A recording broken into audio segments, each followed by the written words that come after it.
नमस्कार, आप देख रहे हैं इंडिया वॉइस और मैं हूं आपके साथ श्रुति अंगद। बुलेटिन की करेंगे शुरुआत। विधानसभा सत्र शुरू होने से पहले अपना दल कोटे के मंत्री आशीष पटेल ने इस्तीफे की धमकी दी है। आशीष पटेल ने एक्स पर लिखा, मेरा हर एक फैसले की जांच सीबीआई करा ले, सीबीआई से की जा सकती है। प्रधानमंत्री कहेंगे तो इस्तीफा देने में एक सेकंड की देरी नहीं करूंगा।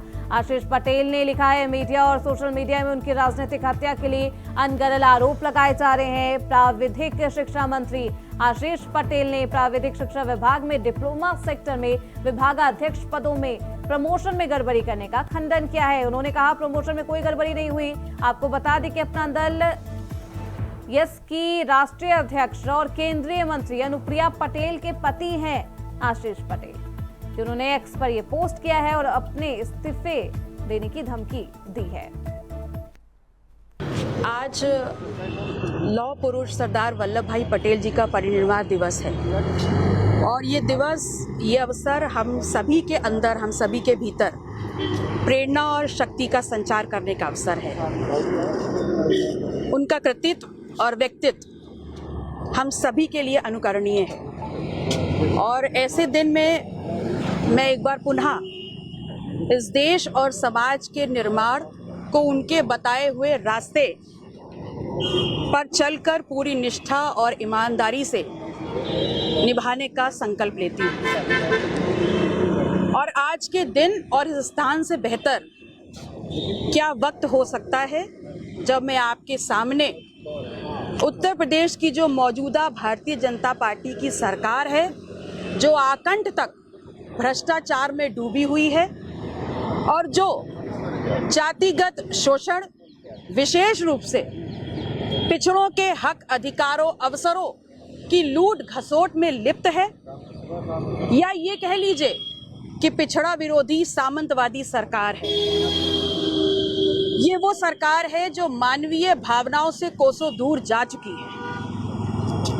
इनके हर विभाग को उठा लीजिए या किसी भी विभाग को उठा लीजिए, हर विभाग में भयंकर भ्रष्टाचार है, भयंकर कमीशनबाजी है, भयंकर घूसखोरी है और हर प्रकार से जो नियमावली है, जो संवैधानिक नियम है, उनकी धज्जियां उड़ाई जा रही हैं। और ये आप सब मुझसे भली भांति जानते हैं, मुझसे ज़्यादा बेहतर तरीके से।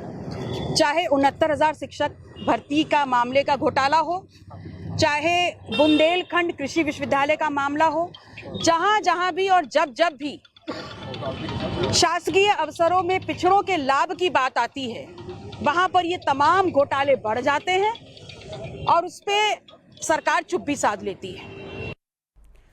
तो इस खबर पर ज्यादा जानकारी के साथ यूपी के स्टेट कोऑर्डिनेटर अनिल पाठक जी हमारे साथ जुड़ चुके हैं। अनिल जी, आज से शीतकालीन सत्र की शुरुआत हो गई है, लेकिन उससे पहले इस्तीफे की धमकी आशीष पटेल ने दी है, क्या कुछ कहा है?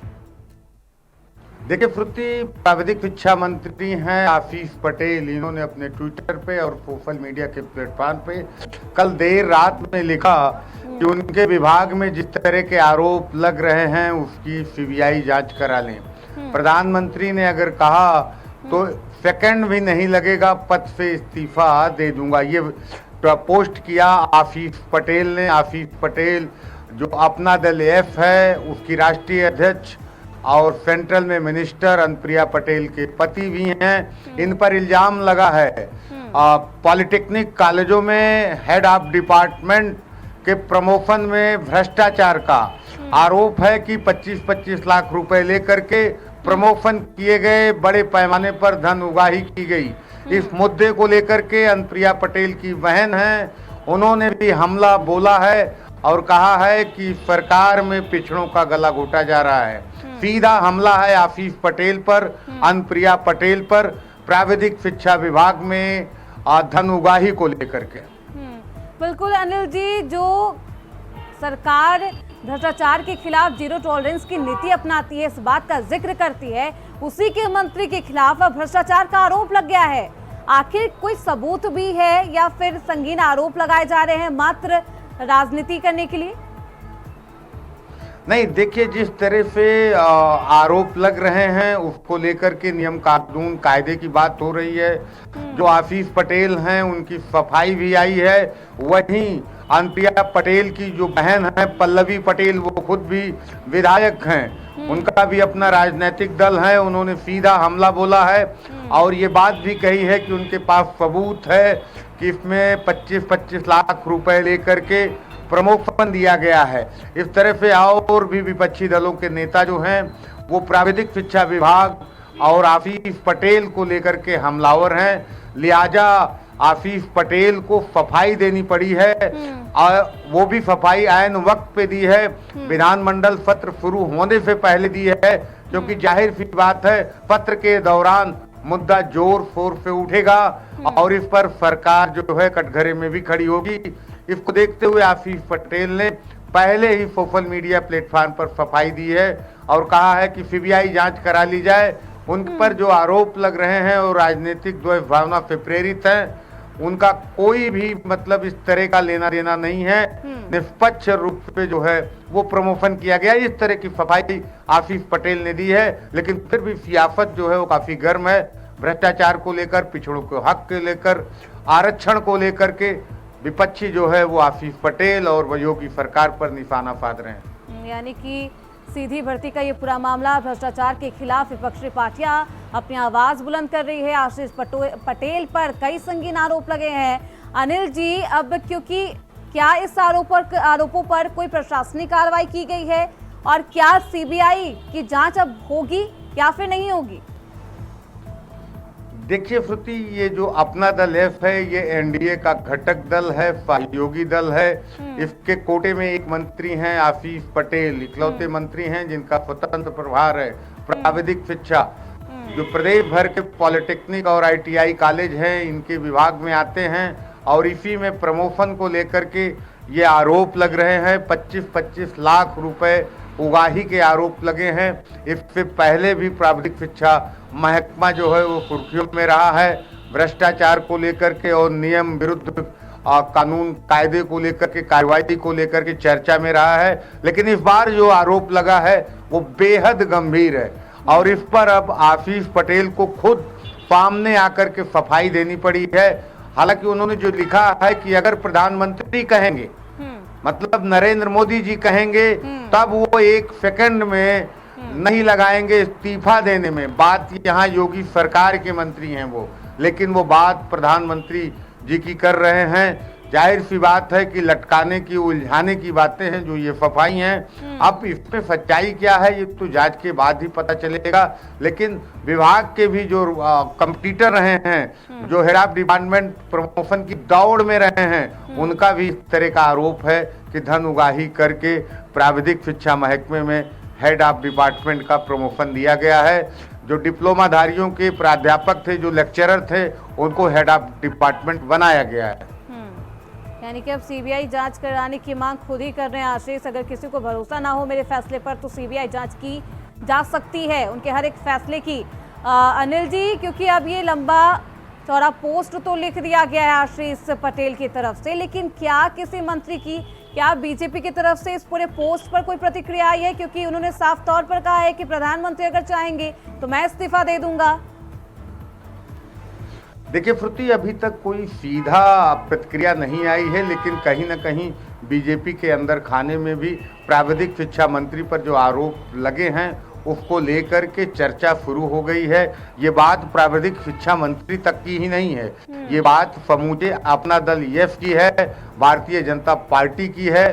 क्योंकि अपना दल यस जो है वो भारतीय जनता पार्टी का घटक दल है। उत्तर प्रदेश सरकार से लेकर के नरेंद्र मोदी की जो सरकार है, केंद्र में जो सरकार है, उसमें भी अपना दल जो है घटक दल है। अनुप्रिया पटेल केंद्रीय मंत्री हैं और उनके पति यहाँ पर कैबिनेट मंत्री हैं, स्वतंत्र प्रभार हैं प्राविधिक शिक्षा के। तो बात अब ये दो दलों के बीच की हो गई है, एक विभाग के बीच की नहीं है। वापस आऊंगी आपके पास। हमारे साथ समाजवादी पार्टी के प्रवक्ता अनूप सांडा हमारे साथ जुड़ चुके हैं। बहुत स्वागत है अनूप जी आपका। भ्रष्टाचार के खिलाफ बीजेपी लगातार आवाज बुलंद करती है, लेकिन आशीष पटेल जो कि उनके ही मंत्री हैं राज्य सरकार में, उनके ऊपर भ्रष्टाचार का ही पूरा आरोप लगा है। क्या कहेंगे? लगातार समाजवादी पार्टी ये कह रही है कि भाजपा सरकार अखंड भ्रष्टाचार में डूबी हुई है। और भ्रष्टाचार पर जीरो टॉलरेंस का उनका दावा खोखला है और झूठा है। एक ही विभाग नहीं, आशीष पटेल जी तो एक मुखौटा है। पूरे सरकार में ऊपर से लेकर के नीचे तक भ्रष्टाचार व्याप्त है। सरकार में किसी भी व्यक्ति की जायज मांग जब तक वो भ्रष्टाचार का सहारा नहीं ले रहा, नहीं सुनी जा रही है।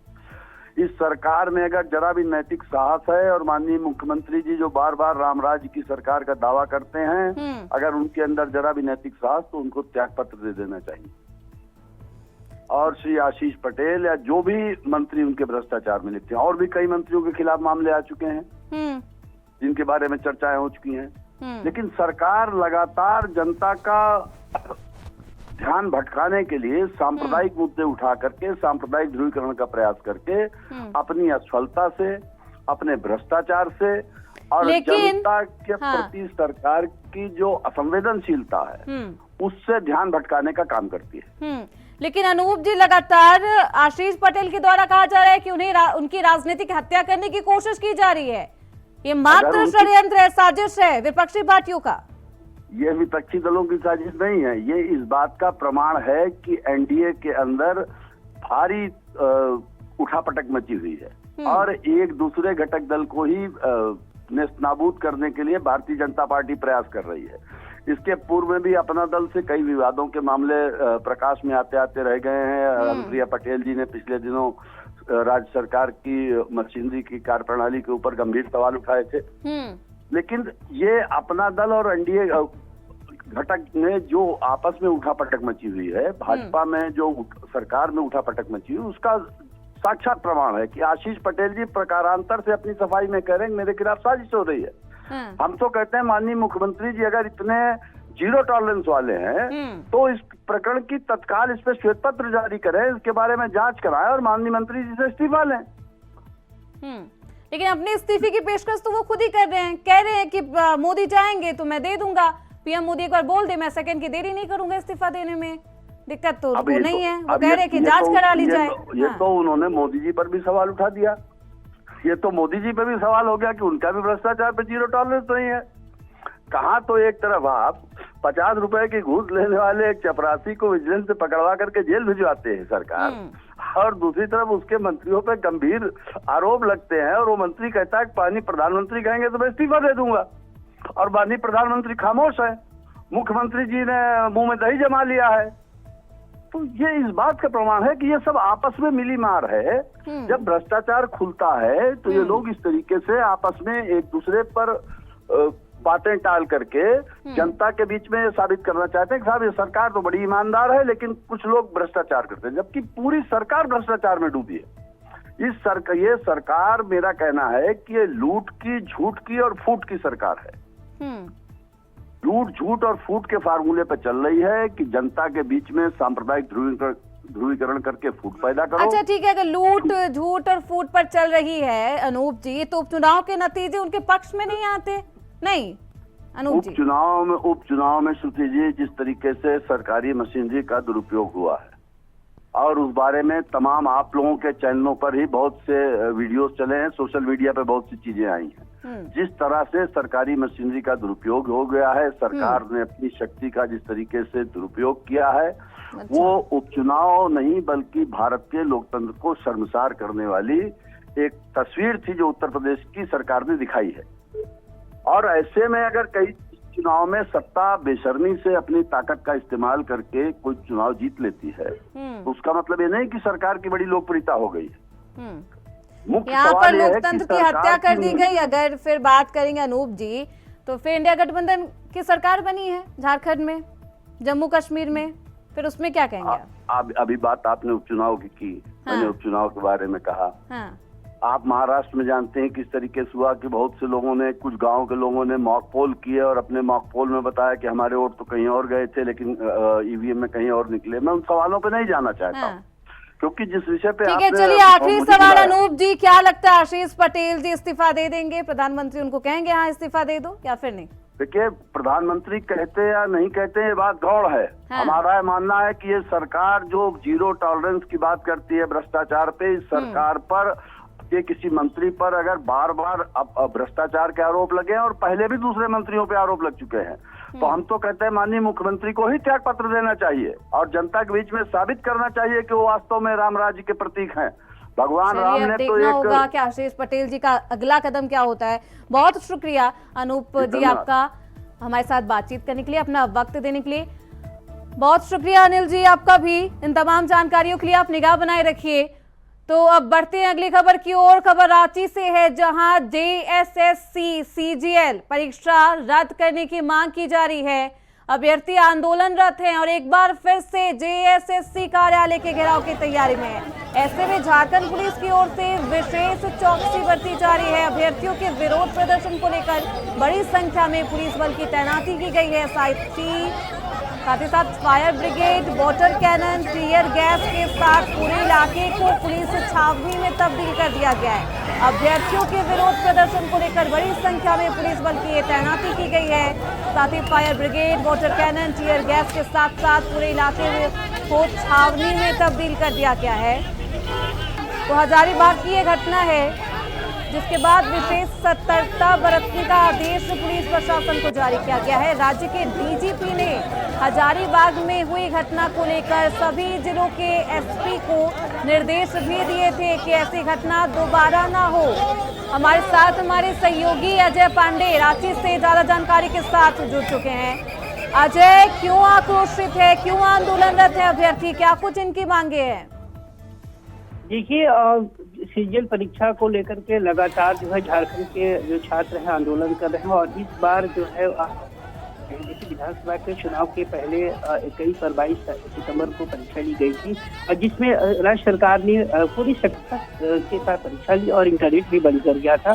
हालांकि देखिए, छात्रों का ये आरोप रहा है कि वो परीक्षा की हुए उसके बड़े पैमाने पर धांधली हुई, और इसके लेकर के लगातार छात्र जो है ये आंदोलन करते रहे।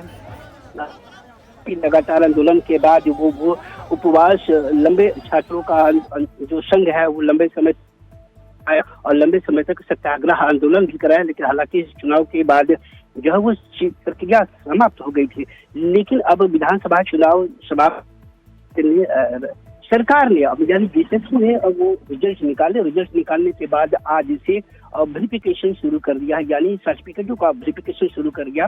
और इसके लेकर के छात्र आक्रोशित है, और इस आक्रोशित इतना वाल है कि अब जेएसएससी कार्यालयों को पूरी चारों तरफ से घेराबंदी कर दी गई है। 144 धारा लागू की गई, किसी भी छात्र को आने जाने की मनाही की गई है। कई जगह जगह पे बैरिकेडिंग लगाए गए हैं, और राज्य के कई हिस्सों में भी छात्रों को नहीं आने के लिए, राज्य आने के लिए भी निर्देश दिया गया, यानी साफ तरीके से कहा कि जो करेंगे उनकी गिरफ्तारी भी होगी। हालांकि देखिए, बीजेपी इसको लेकर के लगातार वो अपने सरकार को घेरा है और कहा कि उनकी आवाज, छात्रों की आवाज घेरना चाहती है सरकार, उनकी आवाज दबाना चाहती है।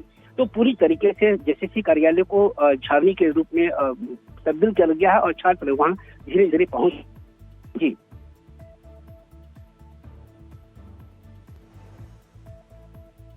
आंदोलनरत है, वेरिफिकेशन से छात्रों को क्या दिक्कत है और किस तरीके से छावनी में तब्दील कर दिया गया है इलाका? पुलिस प्रशासन के द्वारा किस तरीके से निगरानी रखी जा रही है? क्या कुछ खास अलर्ट? देखिए, हाल साल में जेएसएससी के द्वारा जो रिजल्ट निकाले गए थे, और रिजल्ट निकालने के बाद सरकार की अगली प्रक्रिया जो सफल छात्र हैं उन छात्रों को सर्टिफिकेट वेरिफिकेशन करना था। और आज से जो जेएसएससी जो है सर्टिफिकेट वेरिफिकेशन के लिए उन सफल छात्रों को जेएसएससी कार्यालय बुलाया गया था। और इसके लेकर के जो छात्र हैं, जो आंदोलन लगातार रहे हैं, वो आंदोलन छात्र इसका आंदोलन कर रहे हैं और इसका विरोध कर रहे हैं। और उन्हें साफ तरीके से छात्रों का जो आंदोलित से कहना है इसमें बड़ी पैमाने में धांधली हुई है और प्रश्न पत्र भी लीक हुए हैं। और इस पर गलत तरीके एक तरफ जो डीजीपी है वो हजारीबाग की घटना का जिक्र कर रहे हैं, वो घटना क्या है जिसके बारे में पुलिस प्रशासन को अलर्ट दिया गया है? दूसरा सवाल ये है अजय, क्योंकि अब हेमंत सोरेन ने, सीएम सोरेन ने भी कह दिया है कि सीआईडी जांच हो, सीआईडी जांच के आदेश दे दिए गए इस पूरे मामले में। निश्चित रूप से देखिए, छात्रों का आंदोलन काफी उग्र रहा है। वैसे में राज्य सरकार ने इस परीक्षा को मामले को लेकर के सीआईडी जांच की सफारी कर दी है। हालांकि देखिए, छात्र ये साफ तरीके से कह रहे हैं कि सीआईडी की जांच हम नहीं मांगेंगे, इस मामले की सीबीआई की जांच हो और परीक्षा रद्द हो। हजारीबाग में इसी हाल चाल में जेएसएससी द्वारा जो रिजल्ट निकालेगा और रिजल्ट निकालने के बाद उन सफल परीक्षार्थियों को उनके प्रमाण पत्र को सत्यापन के लिए बुलाया गया और इसके लेकर के हजारी में भी लाठीचार्ज हुई है। और इसी घटना को लेकर के पूरे राज्य सरकार ने छात्रों को आना जाने के लिए लेकर के, और आज जो है जस्टिस कार्यालय को घेराबंदी करने के लिए लगातार कई राज्य के कई जिलों से छात्र पहुंच रहे हैं। तो जेएसएससी कार्यालय के घेराव की तैयारी में छात्र है, छात्र लगातार आंदोलन कर रहे, अपनी मांगों को रखते हुए नजर आ रहे हैं। हम तस्वीरों देख सकते हैं किस तरीके से छात्रों पर लाठीचार्ज भी किया जा रहा है। पुलिस प्रशासन पूरी मुस्तैदी के साथ वहां पर अलर्ट है। लेकिन सवाल यही है कि अभी जेएसएससी कार्यालय के बाहर किस तरीके के हालात है, क्या अभी वहां पर छात्र मौजूद है, बैरिकेडिंग किस तरीके से की गई है, पुलिस बल की तैनाती किस तरीके से कार्यालय के बाहर की गई है? अजय, देखिए जेएसएससी कार्यालय के और हर एक छात्र हैं, जो सफल छात्रों को उनको प्रवेश करने के लिए दिया जा रहा है और पूरी तरीके से जो है जो कहा जा सकता है कार्यालय छावनी में है और विरोध प्रदर्शन के लिए लगातार जगह जगह से लोग छात्र पहुंच रहे हैं। और अभी देखिए कुछ देर के बाद सरकार ने साफ तरीके से कहा है कि उन छात्र जो है वो हर हालत में परीक्षा को रद्द करना चाहते हैं, वैसे छात्रों को चिन्हित किया जाएगा और उनकी गिरफ्तारी भी होगी और उससे मुकदमा भी दर्ज किया जाएगा। अब ये लेकिन यह लगातार जेकेएम जो कह सकते हैं उपाध्यक्ष देवेंद्र महतो झारखंड के उन तमाम छात्रों को आह्वान किया है कि हर हालत में किसी भी तरह से परीक्षा रद्द हो और इस मामले को जो बिल्कुल अजय, ऐसे में वो तमाम तरीके से छात्र आंदोलन कर रहे हैं, अपनी मांग को रखते हुए नजर आ रहे हैं। जेएसएससी कार्यालय के बाहर भी पुलिस प्रशासन मौजूद है, इलाके को छावनी में तब्दील कर दिया गया है। बहुत शुक्रिया अजय आपका इन तमाम जानकारियों के लिए। तो ड्रोन कैमरे से पुलिस प्रशासन नजर बनाएगा। जेएसएससी कार्यालय घेराव का तैयारी पूर्ण हो चुका है और आज ही पूरे झारखंड प्रदेश के 5 प्रमंडल 24 जिले के छात्र रांची पहुंच चुके हैं। विभिन्न लॉज, हॉस्टल, रिश्तेदार जेएसएससी कार्यालय के आसपास रात्रि विश्राम कर रहे हैं और कल सुबह जेएसएससी कार्यालय पहुंच करके महाघेराव कार्यक्रम को, प्रदर्शन को ऐतिहासिक सफल बनाएंगे। क्योंकि कल यानी 16 दिसंबर 2024 को आयोग का एक तरफ से डॉक्यूमेंट वेरिफिकेशन है, वही दूसरी तरफ से आंदोलन छात्रों का महाघेराव है, आंदोलन है। और कल का जो दिलचस्प दृश्य होगा इसका निगाह पूरे भारतवासियों को है कि कल क्या कुछ होने वाला है। और इसको लेकर के प्रशासन देख रहे हैं कि हम लोग छात्र का आवाज को दबाने के लिए हर प्रयास कर रहा है।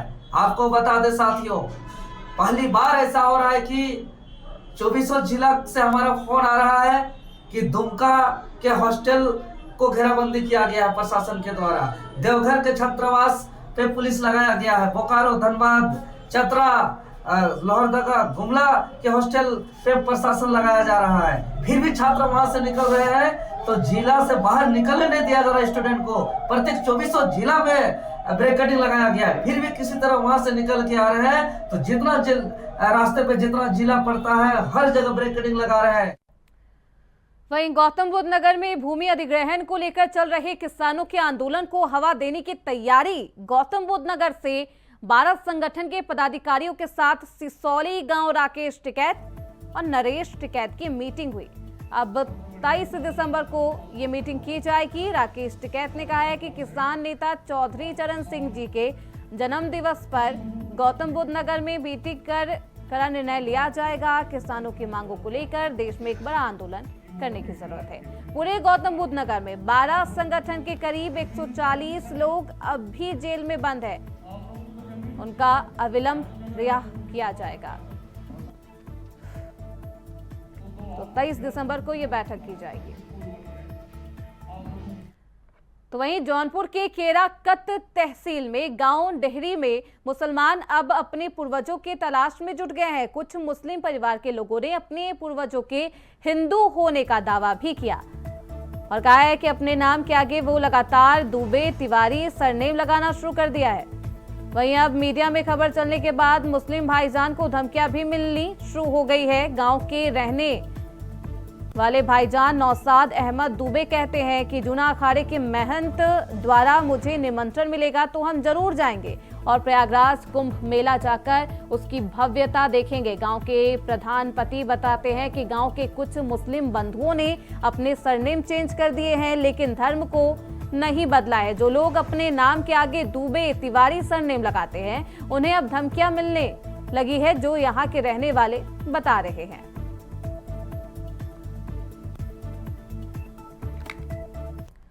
फिलहाल इसी के साथ इस बुलेटिन में बस इतना ही। देखते रहिए इंडिया वॉइस।